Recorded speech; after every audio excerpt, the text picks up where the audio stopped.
A very good evening. You are watching Rajya Sabha television. I am Smriti Rastogi with News Tonight. Let's begin the bulletin with the top headlines.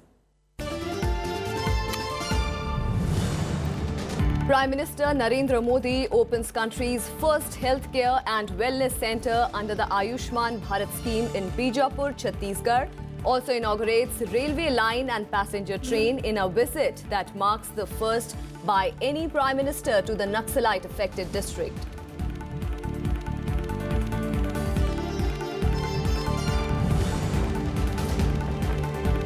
A day after his arrest, a now rape case accused MLA Kuldeep Sengar sent to 7-day police custody. PDP and BJP leaders hold separate meetings to discuss fallout of the Kathua rape case in Srinagar and Jammu. BJP General Secretary Ram Madhav says 2 resigned ministers should have exercised discretion.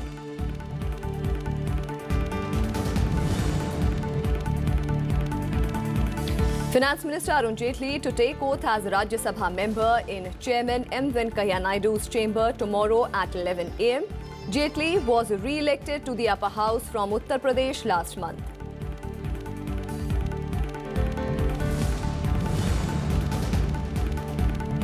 India and UN cautioned restraint as US, UK and France launch multiple strikes against alleged chemical weapon sites in Syria. Russia and Syrian President Assad condemn operation as an act of aggression. 3 civilians injured. Western countries support operation.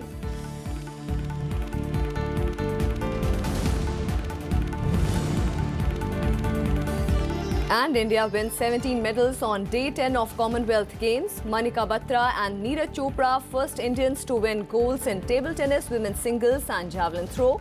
Mary Kom takes top spot in boxing with 25 goals in all. Medal kitty swells to 59, making it the best finish since the 2010 Delhi Games.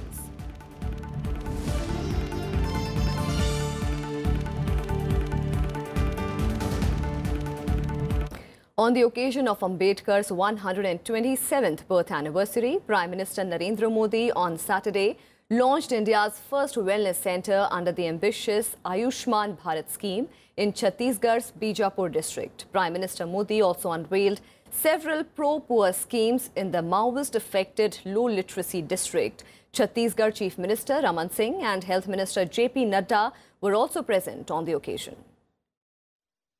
Prime Minister Narendra Modi on Saturday inaugurated country's first wellness centre under the Ayushman Bharat scheme in Bijapur.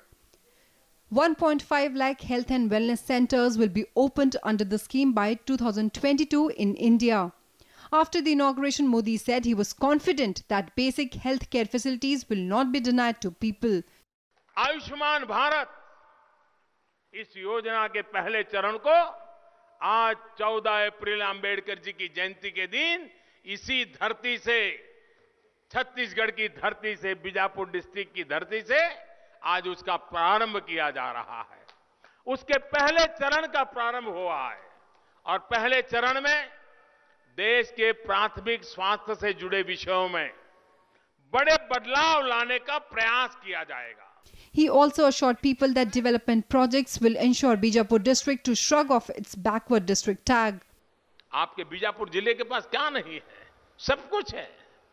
भाइयों और बहनों, मैं आज इसलिए बीजापुर आया हूं ताकि आपको बता सकूं, आपको भरोसा दिला सकूं कि आप जो पीछे थे, जिनके नाम के साथ पिछड़ा जिला होने का लेबल लगा दिया गया है, उनमें अब नए सिरे से, नई सोच के साथ बड़े पैमाने पर काम होने जा रहा है। Modi is the first Prime Minister to visit Bijapur. He also inaugurated the first phase of the Bastard Internet scheme.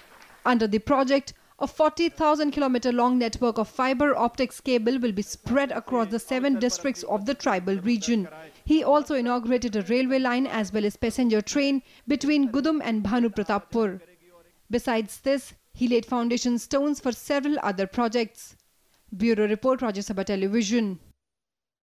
Not only the first health centre, the Ayushman Bharat scheme is getting another boost, with Niti Aayog announcing plans to partner the government in building an infotech platform. This will help in conducting paperless and cashless transactions and put in place a grievance redressal mechanism. The scheme to provide health insurance to 10 crore poor and vulnerable families through the Ayushman Bharat has taken a step forward. The Niti Aayog will partner the government in making an infotech platform that will help in conducting paperless and cashless transactions along with a grievance redressal mechanism. So the idea of health and wellness centers is to give a comprehensive care to the people at close to their doorsteps and try and see people are not falling sick or detect it early so that it can be treated in a cost-effective manner. Inpatient hospitalization expenditure in India increased nearly 300% in the last 10 years. Out-of-pocket expenditure for patients is over 60%, which is calculated to push nearly 6 million families into poverty. The government will require 12,000 crore to implement the scheme, with the cost being shared 60-40 by central and state governments. World capital of hypertension, world capital of diabetes, world capital of heart diseases and cancer.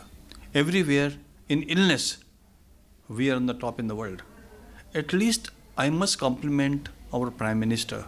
He has a vision to start wellness campaign. We have to watch, we must structure it well, and we must make sure it's implemented in a proper way.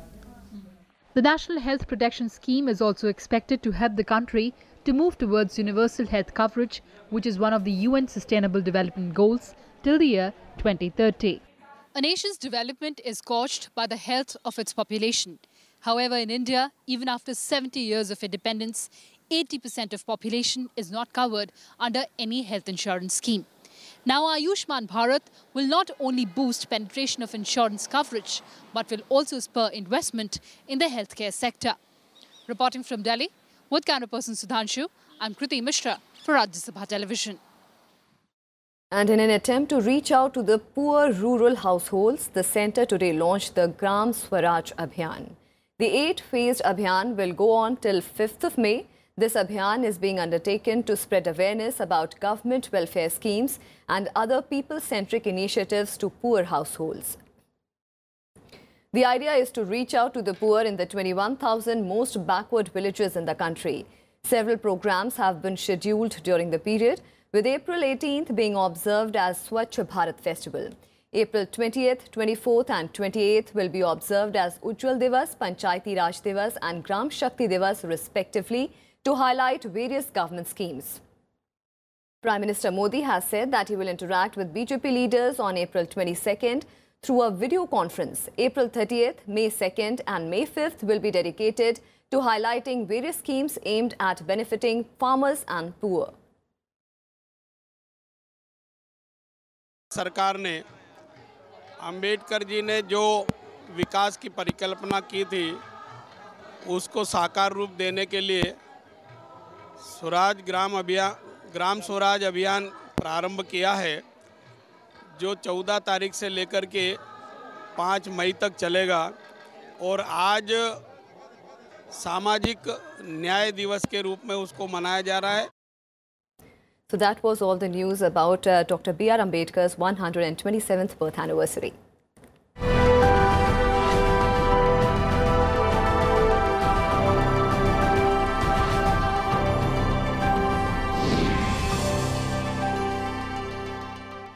The nation commemorates Dr. B.R. Ambedkar's 127th birth anniversary on Saturday. The anniversary is being marked as National Social Justice Day.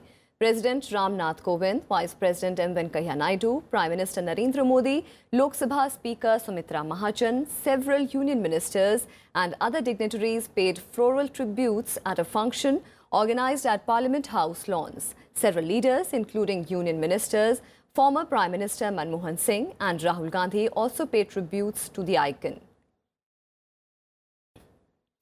The function was held in the Central Hall of Parliament House, in which leaders paid floral tributes.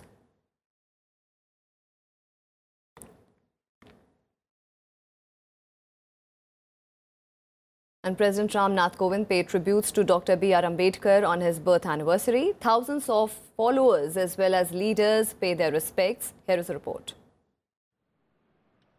The nation marked the 127th birth anniversary of Dr. B.R. Ambedkar. President Nath Kovind paid tributes to Dr. Ambedkar in his birthplace, Mahoo, in Madhya Pradesh. He is the first president to visit the legendary social reformer's birthplace that has been renamed Ambedkar Nagar in the memory of the leader. Many Ambedkar followers also visited Mahoo to pay their respects to independent India's first law minister. मैं जब भी इस पावन भूमि पर आता हूं तो बाबा साहब के आदर्शों पर चलने की जो प्रेरणा है उसको और भी अधिक मजबूती मिलती है। इतनी बड़ी संख्या में आप सबका यहाँ मौजूद होना ये स्वयं में जाहिर करता है कि आप जैसे सभी देशवासियों को बाबा साहब पर कितना गर्व है। जब मैं जयंती समारोह स्थल पर प्रवेश कर रहा था तो जय भीम के नारों से आप सब ने मेरा स्वागत किया। इस स्वागत के लिए मैं आप सबको बहुत बहुत धन्यवाद देता हूँ। हम सब जानते हैं कि जय भीम का मतलब क्या है। जय भीम का मतलब है डॉक्टर आम्बेडकर की जय। डॉक्टर आम्बेडकर की जय का मतलब है उनकी विरासत और आदर्शों तथा उनके द्वारा देश को दिए गए संविधान, इन सब की जय। Addressing the media, BJP chief Mayawati appealed to her followers to fulfill the Dalit icon's dreams by following in his footsteps. मैं बाबा साहब डॉक्टर भीमराव अंबेडकर को अपनी ओर से वे अपनी पार्टी की ओर से भी पूरे तहे दिल से श्रद्धा सुमन अर्पित करती हूँ और इस मौके पर मैं उनके करोड़ों अनुयायियों से ये भी अपील करती हूँ कि वे उनके बताए हुए रास्तों पर चलकर अपने पैरों पर खुद खड़े हों, तभी फिर बाबा साहब डॉक्टर भीमराव अंबेडकर का अधूरा रहा कार्य व सपना भी पूरा हो सकता है। BJP President Amit Shah paid tributes to Dr. Ambedkar at the BJP office in the national capital. In Maharashtra, Chief Minister Devendra Fadnavis and other political leaders in the state paid tributes to Dr. Ambedkar. Thousands of the icon's followers also visited Chaitya Bhumi, Dr. Ambedkar's memorial, to pay their respects. Bureau Report, Rajya Sabha TV. And on to some more national developments. Prime accused in the Unnao rape case, MLA Kuldeep Sengar was today sent to 7-day CBI custody. Sengar was arrested by the CBI from Bangarmau on Friday night after 16 hours of questioning in Lucknow. Meanwhile, the CBI made another arrest in the case on Saturday. Shashi Singh, the woman who allegedly took the victim to the prime accused Kuldeep Singh Sengar on the day of the crime, has been taken into custody. The case was handed over to the CBI on April 12th after massive public outrage.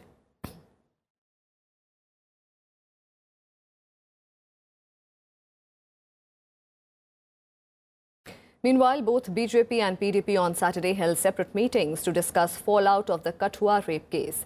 Chief Minister Mehbooba Mufti has written to the Chief Justice of Jammu and Kashmir High Court requesting setting up of a special fast-track court to try the rape and murder of the 8-year-old girl in Kathua. Officials said it will complete the trial in 90 days and will be the first such court in the state. The state government has also decided to terminate from service the police accused in the case. Meanwhile, BJP leader Ram Madhav has said the Jammu and Kashmir government will ensure justice for the girl and punishment for the culprits.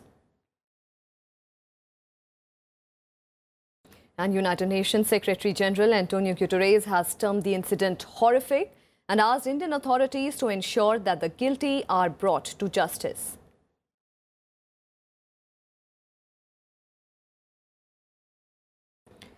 And Finance Minister Arun Jaitley will take oath as a member of the Rajya Sabha on Sunday. The oath-taking will take place in Chairman M. Venkaiah Naidu's chamber at 11 a.m. Jaitley was re-elected to the Rajya Sabha in the biennial elections that were held for 58 seats. Jaitley won from Uttar Pradesh. He was also once again appointed as the leader of the Rajya Sabha following his re-election.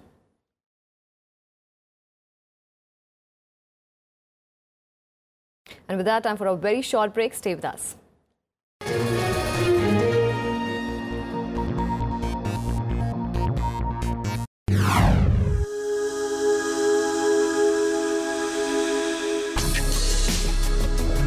Tales that inspire. Stories of social change. A salute to diversity. Promoting public discourse. Events that motivate. Inspiring the innovative spirit. Watch Rajya Sabha television documentaries.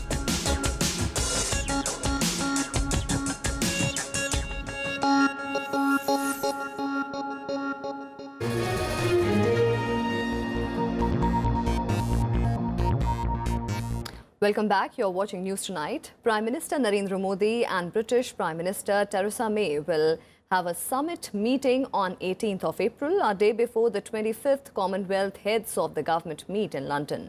It will be Prime Minister Modi's first visit to Chogam, where the major theme this year would be preventing violent extremism. The 25th Commonwealth Heads of Government meet at Chogam will take place on 19th and 20th April in London. The theme is the common future of member countries.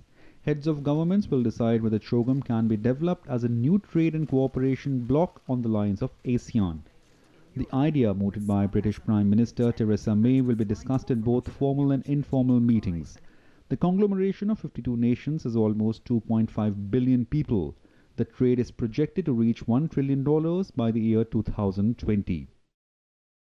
It has a very strong international voice, particularly on developing country issues and particularly the developing issues that impact small states and small island states in the Pacific, in the Caribbean, in the Indian Ocean. Over the years, it has also acquired some capacity to render assistance to these countries. And it is this dimension of the Commonwealth, its focus and specialization on the development issues that impact small island states, small states, that is of particular interest to India. To discuss the future of Chogam, India and UK will have a bilateral summit on 18th April. More than a dozen agreements are expected to be signed after a meeting related to trade, investment, scientific and technological cooperation. Both countries will also discuss issues related to education, especially on easing visa for students and mutual recognition of degrees of both countries. What you will be seeing in this visit is something called as the living bridge that we will be talking about.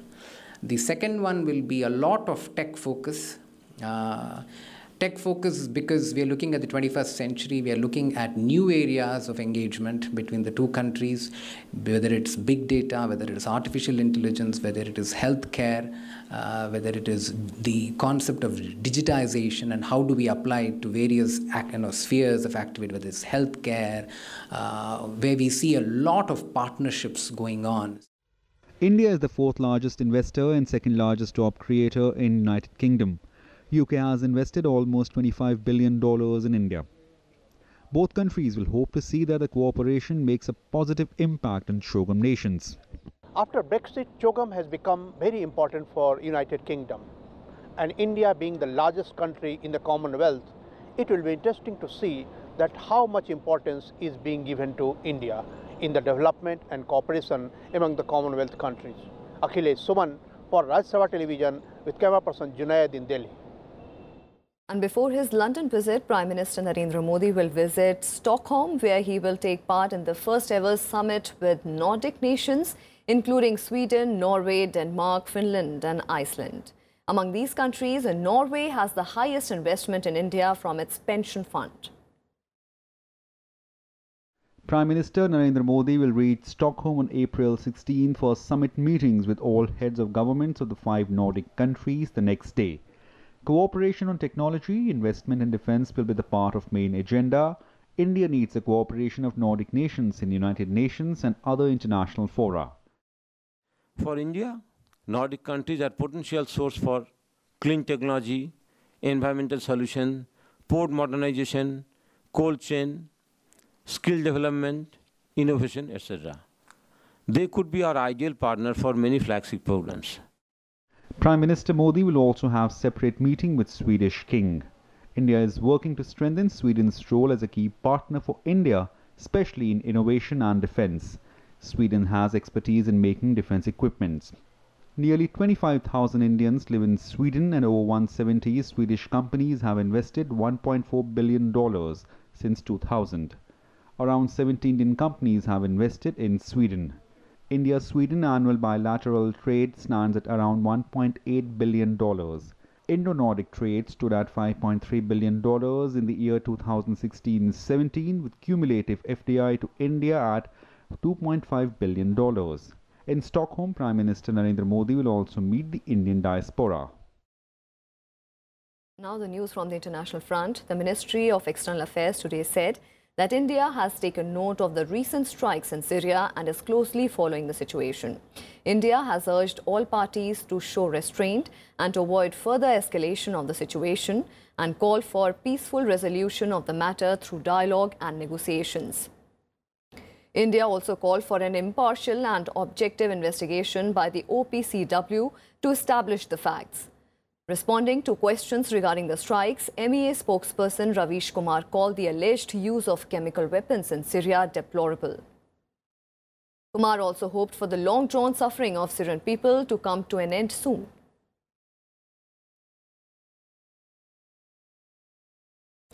And in an early morning operation, the US, UK and France bombed 3 government sites in Syria targeting what they said were chemical weapons facilities.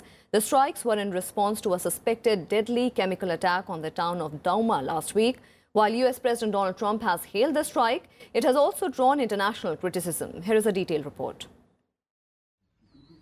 The US, UK and France bombed multiple government targets in Syria in an early morning operations. The targets were alleged chemical weapon sites.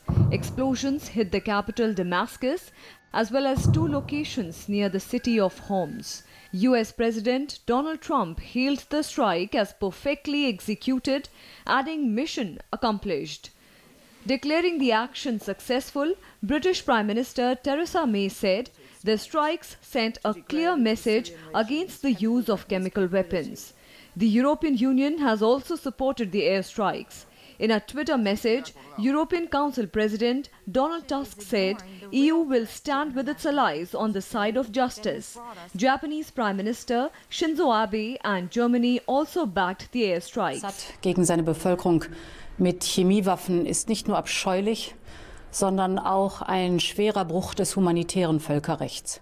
中国は絶対に許さないとのアメリカ、イギリス、フランスの決意を日本政府としては支持いたします。It was a limited, targeted and effective strike with clear boundaries that expressly sought to avoid escalation and did everything possible to prevent civilian casualties. Together we have hit a specific and limited set of targets. They were a chemical weapons storage and production facility. The airstrikes drew reactions from the Russian President Vladimir Putin, who denounced it as an act of aggression that he said will aggravate humanitarian catastrophe in Syria.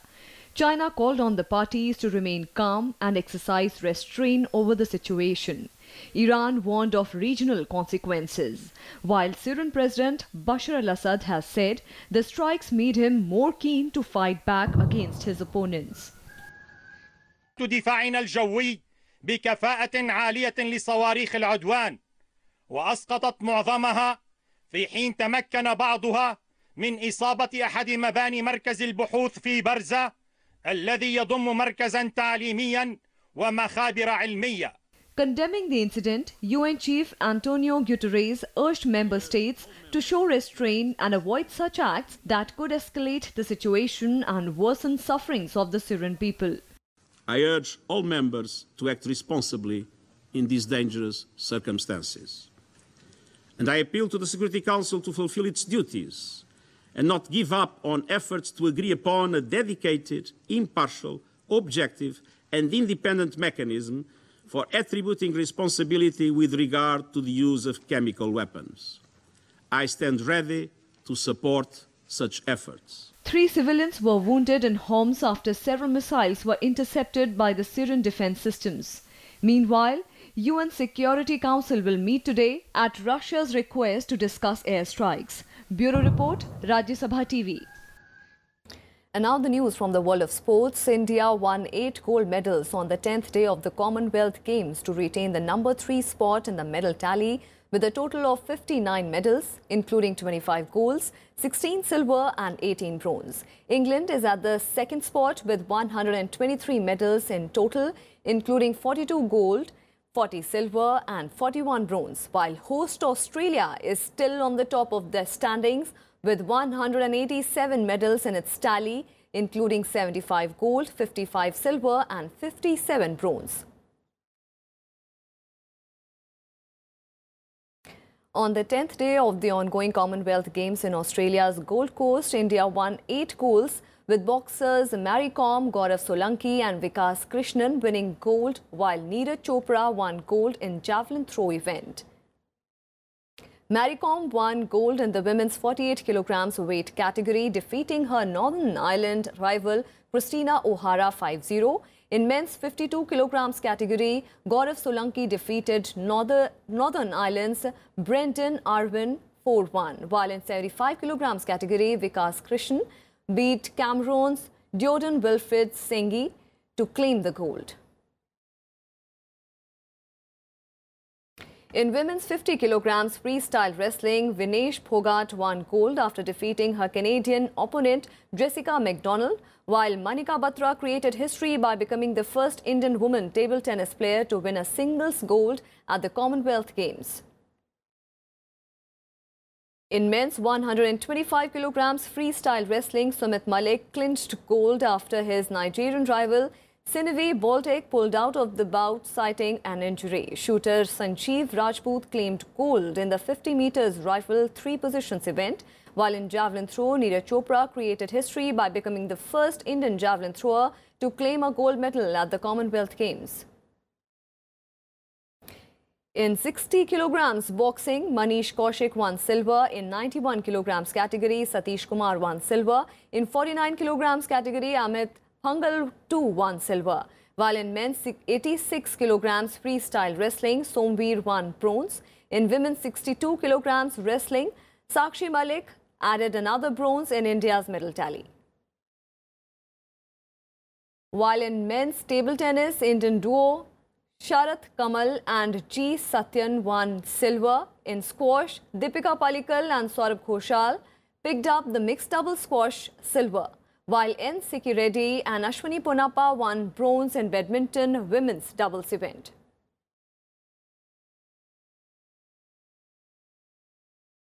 And that's all we have for you in this edition of News Tonight. For more news and updates, keep watching Rajya Sabha Television.